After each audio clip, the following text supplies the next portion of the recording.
Hi everyone. तो I think अब मेरी वॉइस क्लियर आ रही होगी आप लोगों तक। तो आज की क्लास को हम स्टार्ट करते हैं। अगला टॉपिक जो हम पढ़ेंगे, आप एक बार मुझे चैट बॉक्स में इन्फॉर्म कर दीजिए मेरी वॉइस आ रही है क्या क्लियर।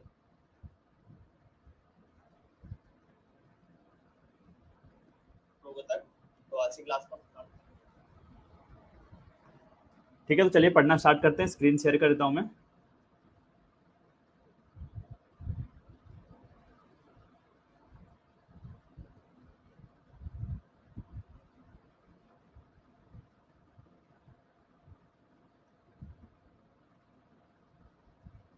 तो मैं बता रहा था आपको, यूनिट 2 जो हमारा साइकोलॉजी एंड फिजिकल एजुकेशन है, इसके हमने पिछले 4 लेक्चर्स में 4 टॉपिक कर लिया है। आज की क्लास में क्या पढ़ेंगे, हम पढ़ेंगे 5वां topic, meaning and type of intelligence and intelligence quotient क्या होता है और इसकी क्या क्या थ्योरीज होती है इंटेलिजेंस की। तो बात करते हैं मीनिंग ऑफ इंटेलिजेंस का। तो मैं बता रहा था आपको, इंटेलिजेंट जो शब्द है कहाँ से आया है, आपका एक लैटिन वर्ड है। कौन सा लैटिन वर्ड है? इंटेलिजियर, जिसका मतलब क्या होता है? टू अंडरस्टैंड, कोई भी चीज को हम समझ रहे हैं। ठीक है, बेसिक शब्दों में। अगर हम देखेंगे क्लासरूम में, हम बोलते हैं कि यार वो लड़का बहुत इंटेलिजेंट है। कैसे बोलते हैं? क्यों इंटेलिजेंट है? क्योंकि बोलते हैं और उसको मार्क्स बहुत अच्छा आ रहा है, वो एक बार पढ़ता है तो उसको लंबे समय तक रिकॉल होता है, उसका परसेंटेज ज्यादा आ रहा है। मतलब कहीं ना कहीं हम कंपेयर कर रहे हैं। वो अच्छे से समझ पाता है चीजों को, अच्छे से रिएक्ट कर पाता है, अच्छे से लिख पाता है। तो सारी चीजें मिलकर इंटेलिजेंट बनी है। तो आपका जब मेंस में आंसर पूछेगा मीनिंग ऑफ इंटेलिजेंट, तो आपको ऐसे फ्रेम करके लिखना पड़ेगा, intelligent is derived from a Latin word intelligere, जिसका मतलब होता है टू अंडरस्टैंड। तो वर्नॉन्स एक साइकोलॉजिस्ट थे, इन्होंने 3 मीनिंग निकाला इंटेलिजेंस का। पहला है, 3 प्रोस्पेक्टिव से बात किया। पहला बात किया बायोलॉजिकल व्यू से, दूसरा बात किया साइकोलॉजिकल व्यू से, और तीसरा बात किया आपका ऑपरेशनल व्यू से। तो बायोलॉजिकल व्यू में इन्होंने क्या बोला, intelligence is the capacity of an individual to adapt और एडजस्ट टू इन्वायरमेंटल सिचुएशन। मतलब इंटेलिजेंस क्या है? एक इंडिविजुअल की कैपेसिटी है कि कैसे वो घुल मिल रहा है, अडेप्ट कर रहा है अपने आप को, और जो भी आसपास उसके इन्वायरमेंट है उस सिचुएशन में कैसे अपने आप को एडजस्ट कर पा रहा है। तो ये आपका बायोलॉजिकल व्यू हो गया। अब साइकोलॉजिकल व्यू मतलब दिमाग वाला, ठीक है, साइकोलॉजी से रिलेटेड है। अब इसमें क्या बोला इनके व्यू में, वर्नॉन्स ने, intelligence is an इनेट general cognitive ability. मतलब आपका इनबॉर्न जनरल कोग्निटिव एबिलिटी है। मतलब आपकी thinking power, reasoning power, mental ability, सारी चीज आ जाएंगी कोग्निटिव में। आपकी अंडरस्टैंडिंग क्या है, तो ये हमारी इनेट इनबॉर्न होती है। It emphasis mental efficiency. आपका क्या चीज पे फोकस करता है? आपका मेंटल एफिशिएंसी कैसा है, उसका कैपेसिटी कैसा है, क्या चीज का? For abstract thinking and reasoning. Abstract thinking मतलब मान लीजिए आप कोई काम कर रहे हैं, वो काम हो रहा है, तो आपको पता रहना चाहिए वो काम क्यों हो रहा है, वो मेरे लिए कैसे फायदा हो रहा है। मतलब आप एक लेवल अप सोच सकते हैं उसके बारे में, तो मतलब एब्स्ट्रैक्ट थिंकर हैं आप। अब कोई काम बोल दिया आपको किसी ने, जैसे मैं आपको लास्ट क्लास में बता रहा था, एग्जांपल देके आंटी ने मुझे चॉकलेट दिया। अब आंटी ने चॉकलेट दिया, मैं खा गया, मैंने कुछ नहीं पता मुझे क्यों दिया क्या दिया, तो वो कॉन्क्रीट थिंकिंग था मेरे, क्योंकि इतनी सोचने की शक्ति डेवलप नहीं हुई है। पर वही आंटी ने दिया, मैं सोचूं आंटी ने क्यों दिया, मैं सोच पा रहा हूँ आंटी ने अपना फायदा निकलवाने के लिए दिया, कि आंटी के काम कर दूंगा मैं। तो ये क्या हो जाएगी, एब्स्ट्रैक्ट थिंकिंग हो जाएगी, क्योंकि मैं एक लेवल ऊपर जाके कर पा रहा हूँ। और रीजनिंग, रीजनिंग आपको पता है, आपने क्वेश्चंस लगाते हैं, आप दिमाग चल रहा है, तो ये साइकोलॉजिकल व्यू हो गया। किसका? इंटेलिजेंस का। Intelligence is an इनेट general cognitive ability because it emphasizes mental efficiency and capacity for an abstract thinking and reasoning. अब तीसरा जो व्यू है वो क्या है हमारा? ऑपरेशनल व्यू इंटेलिजेंस का। मतलब ऑपरेशन मतलब कोई चीज ऑपरेट हो पा रही है। तो intelligence is what intelligence test measures. मतलब आपका जो भी इंटेलिजेंस टेस्ट होते हैं काफी सारे साइकोलॉजिकल, उसमें बोला यही, अगर आपका जो स्कोर आएगा इंटेलिजेंस टेस्ट में वही आपका इंटेलिजेंस कहलाएगा। तो ये 3 व्यू था वर्नॉन्स का मीनिंग ऑफ इंटेलिजेंस में। तो अगर हम सम अप करें पूरे चीजों को समझ के, तो meaning of intelligence from many definitions can be summed up in 3 sentences. 3 sentence में इसको सम अप कर सकते हैं। पहला है आपका एबिलिटी टू एडजस्ट, आप कैसे अपने आप को एडजस्ट कर रहे हैं। दूसरा है एबिलिटी टू लर्न, आपकी सीखने की क्षमता। और ability to carry on abstract thinking, मैंने बोला ना एक लेवल अप होकर आप कैसे सोच पा रहे हैं, इमेजिन करके भी थोड़ा थोड़ा आपका हाइपोथेटिकल थिंकिंग भी डेवलप हो रहा है, तो ये आपका एब्स्ट्रैक्ट थिंकिंग में आएगा। तो स्टर्न भी एक साइकोलॉजिस्ट थे, इन्होंने क्या बोला, अपना एक डेफिनेशन दिया, intelligence is the ability to adjust oneself to new situation. ये आपका इंटेलिजेंस है। सभी बहुत सारे ऑथर्स हैं, पर हमें सिलेबस में दिया तो नहीं है डेफिनेशन, तो पूछेगा नहीं, पर फिर भी मैंने एक लगा दिया था। अगर आपको अच्छा करना हो और आंसर को अपना स्पेसिफाई, तो आप लिख सकते हैं। बाकी ये चीज मोर देन एनफ थी, काफी बेहतरीन नोट्स है, आप इसको पढ़ेंगे तो ठीक है। अब हम बात करते हैं टाइप्स ऑफ इंटेलिजेंस के बारे में, कौन कौन से टाइप्स हैं इंटेलिजेंस के। तो अलग अलग ऑथर्स का अलग अलग टाइप दिया गया है इंटेलिजेंस का। तो अकॉर्डिंग टू डियो हैब, तो इन्होंने बोला दो टाइप के इंटेलिजेंस होते हैं, एक होता है आपका जीनोटाइप इंटेलिजेंस, एक होता है आपका फिनोटाइप इंटेलिजेंस, जिसको हम जीनोटाइप इंटेलिजेंस क्या होता है, इंटेलिजेंस ए भी बोलते हैं। तो ये क्या होता है, इनेट होता है, मतलब आपके अंदर से पहले से है मौजूद, इनबॉर्न होता है। और native capacity which entirely depends on biological और neurological system of an individual, जो उसके इंडिविजुअल पे खुद पे डिपेंड करेगा, उसने जीन से, हेरिडिटी से, अपने पेरेंट्स से क्या प्राप्त किया, उसके अंदर इनबॉर्न है वो चीजें, ठीक है, बाहर से वो पा नहीं रहा है, मतलब उसके अंदर खुद ही है। तो ये आपका हो गया जीनोटाइप इंटेलिजेंस, जिसको हम इंटेलिजेंस ए भी कहते हैं। दूसरा है हमारा फिनोटाइप इंटेलिजेंस, जो जिसको हम इंटेलिजेंस बी कहते हैं। तो ये कैसे होता है, develops on the basis of interaction between genotype intelligence and environmental influences.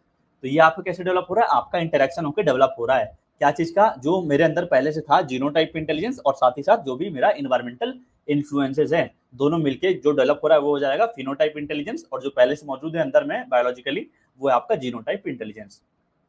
तो ये क्लियर हो गया अकॉर्डिंग टू डीओ हैब, इन्होंने दिया था टाइप्स ऑफ इंटेलिजेंस। अब हम बात करेंगे आरबी कैटल के द्वारा जो दिया गया है दो टाइप का इंटेलिजेंस, एक है आपका फ्लूइड इंटेलिजेंस, दूसरा है आपका क्रिस्टलाइज्ड इंटेलिजेंस।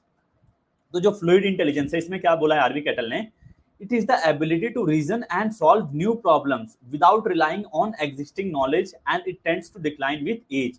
अब क्या बोला, ये आपका एबिलिटी होता है कि आप न्यू प्रॉब्लम्स को सॉल्व कर पा रहे हैं।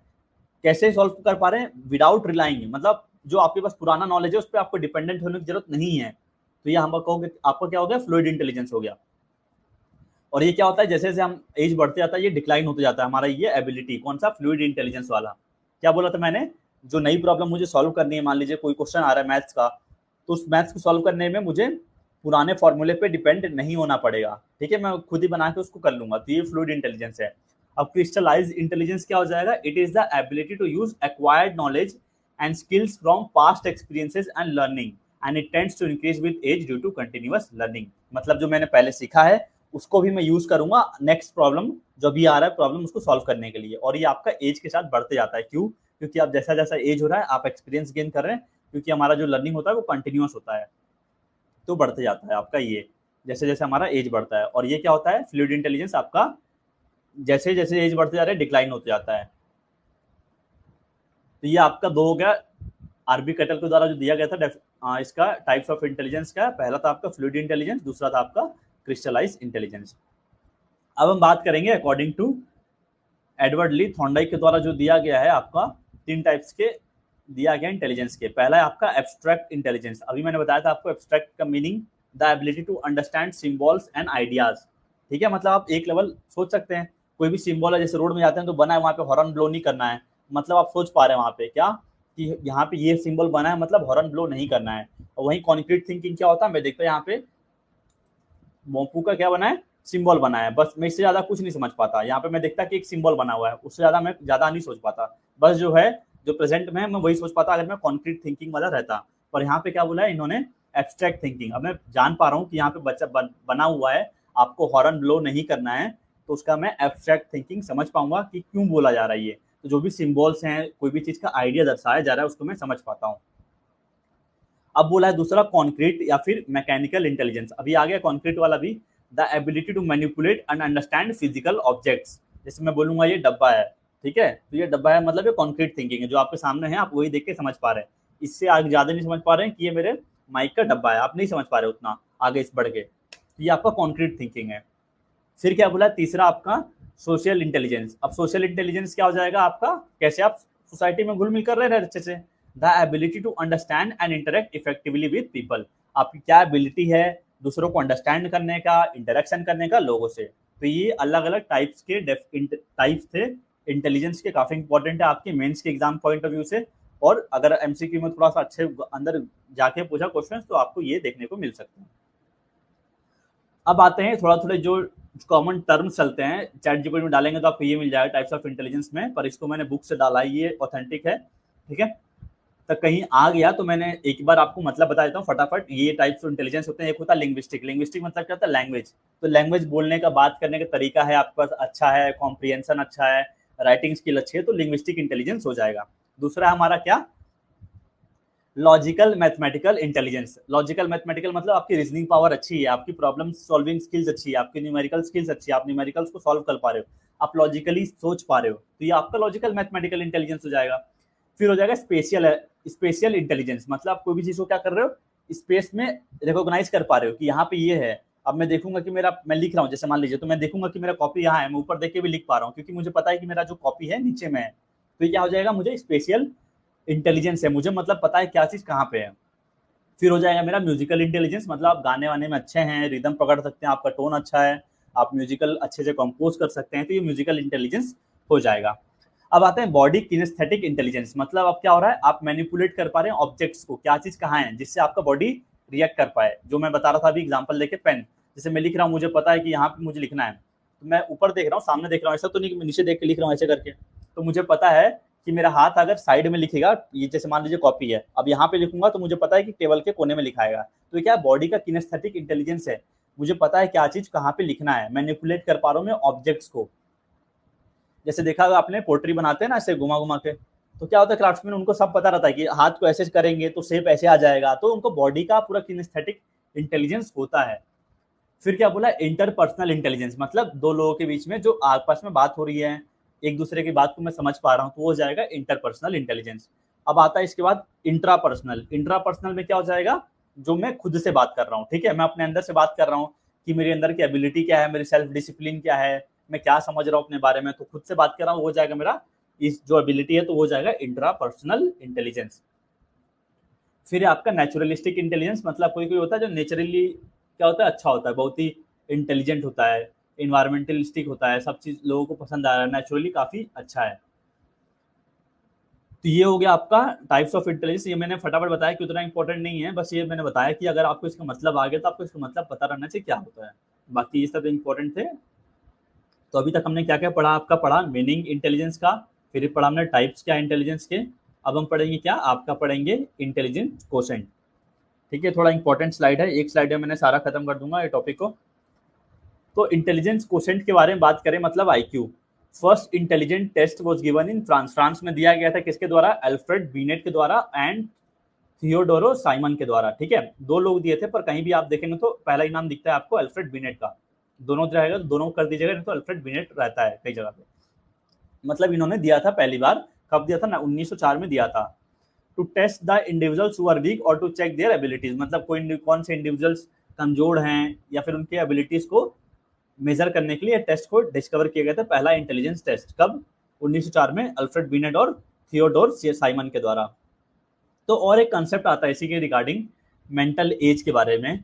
तो मेंटल एज का कंसेप्ट पूछता है किसने दिया था, तो ये भी दिया था किसने, अल्फ्रेड बीनेट ने। मेंटल एज क्या हो जाएगा, मतलब मैं 30 साल का तो हो गया, पर मेरी सोचने की शक्ति कैसी डेवलप हुई है, जब मैंने आपको आगे पढ़ा चुका है मेंटल एज के बारे में भी। तो ये हो जाएगा आपका मेंटल एज, मेरी सोचने की शक्ति क्या है, मेरे दिमाग कितना डेवलप हुआ है। तो ये भी आपका अल्फ्रेड बीनेट के द्वारा दिया गया था 1908 में। तो फादर ऑफ इंटेलिजेंस टेस्ट कौन है, अल्फ्रेड बीनेट है। ठीक है, अब आज बात करते हैं हम आईक्यू के बारे में थोड़ा सा। तो 1912 में IQ concept came and was given by William stern. तो ये आईक्यू का जो कंसेप्ट है वो किसके द्वारा दिया गया था, विलियम स्टर्न के द्वारा।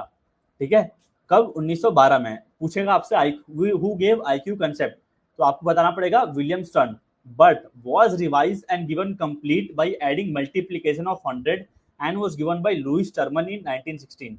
ठीक है, थोड़ा मॉडिफिकेशन करके इसको फाइनली का प्रेजेंट किया गया किसके द्वारा, 1916 में लुइस टर्मन के द्वारा। इन्होंने क्या ऐड किया था ये फॉर्मूला में, जो आईक्यू का फॉर्मूला पहले ये था, इतना था, फिर लुइस टर्मन ने इसमें 100 आपका ऐड कर दिया, तो ये आपका फाइनल फॉर्मूला बना था आईक्यू का।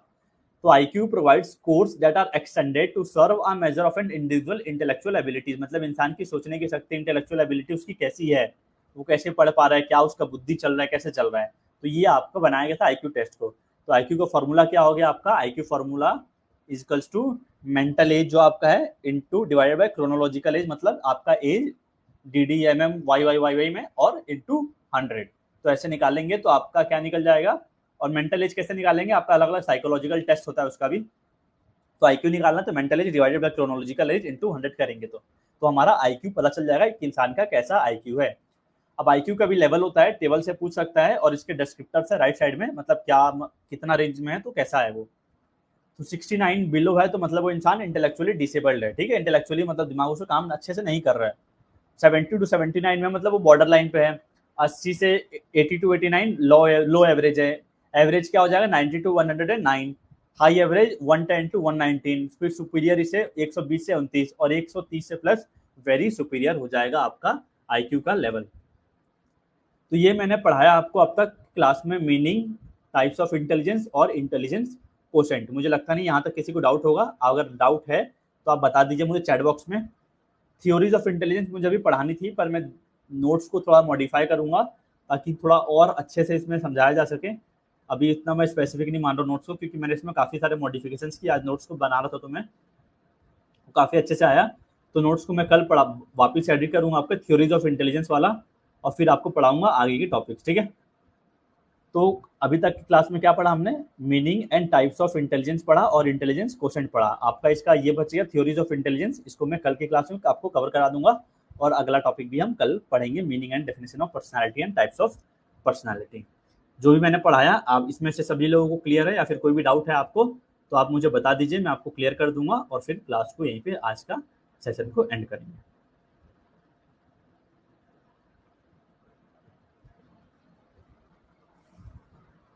सब क्लियर है आपको माई?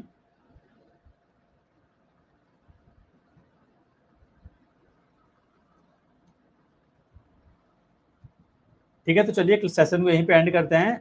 मिलते हैं नेक्स्ट क्लास में जो हमारी कल होगी, उस टॉपिक को कवर करेंगे और अगले टॉपिक को भी कवर करेंगे, ठीक है। Okay bye, you all can leave now.